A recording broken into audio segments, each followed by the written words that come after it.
दोस्तों, भारत लगातार सीमा पर अपने पड़ोसी देश चीन के नापाक मंसूबों को नाकाम करने की कोशिश कर रहा है, जिसके बाद भारत सरकार ने चीन की कमर तोड़ने के लिए चक्रव्यूह की तैयारी कर रहा है।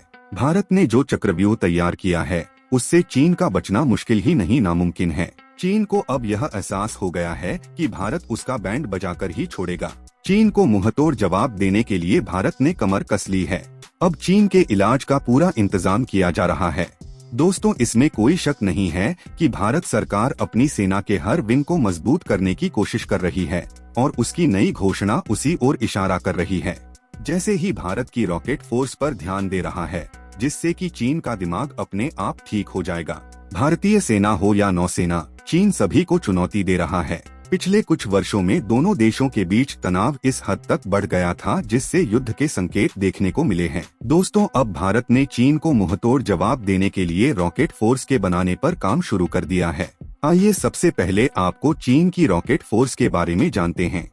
दोस्तों, चीन की रॉकेट फोर्स को लेकर कई सवाल उठते हैं। मसलन, चीन की रॉकेट फोर्स कैसी है, कितनी है और भारत के लिए इतना घातक कैसे साबित हो सकता है। चीन अपनी मिसाइल ताकत बढ़ा रहा है। इसमें परमाणु और पारंपरिक दोनों तरह की मिसाइलें शामिल हैं। एक रिपोर्ट में कहा गया है कि People's Liberation Army rocket force अपनी मिसाइलों का आकार बढ़ा रही है।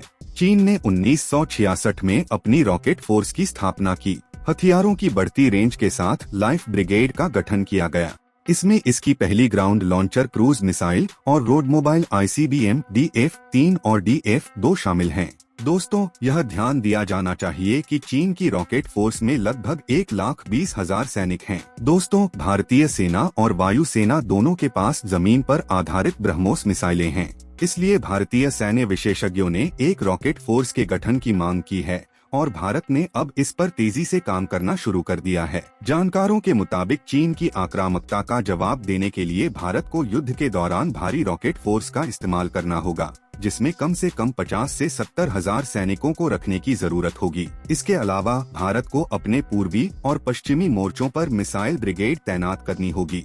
मौजूदा समय में भारत अपने दुश्मनों को मुंहतोड़ जवाब देने के लिए तेजी से बुनियादी ढांचे और सुरंगों का निर्माण कर रहा है, क्योंकि दोस्तों, भारत के सीमावर्ती इलाके कुछ उपेक्षित हैं। न अच्छी सड़कें हैं, न इंफ्रास्ट्रक्चर। इसलिए भारत सीमावर्ती इलाकों में इंफ्रास्ट्रक्चर पर फोकस कर रहा है, ताकि युद्ध के दौरान हमारे जवान जल्दी सीमा पर पहुंच सकें। भारत को कब तक रॉकेट फोर्स की जरूरत महसूस होगी, कब तक अपना असली रंग दिखा पाएगा चीन? आप क्या सोचते हैं? अपनी राय कमेंट बॉक्स में साझा करें। साथ ही अगर आपको यह वीडियो पसंद आया हो तो इसे लाइक करें और अपने दोस्तों के साथ शेयर करें।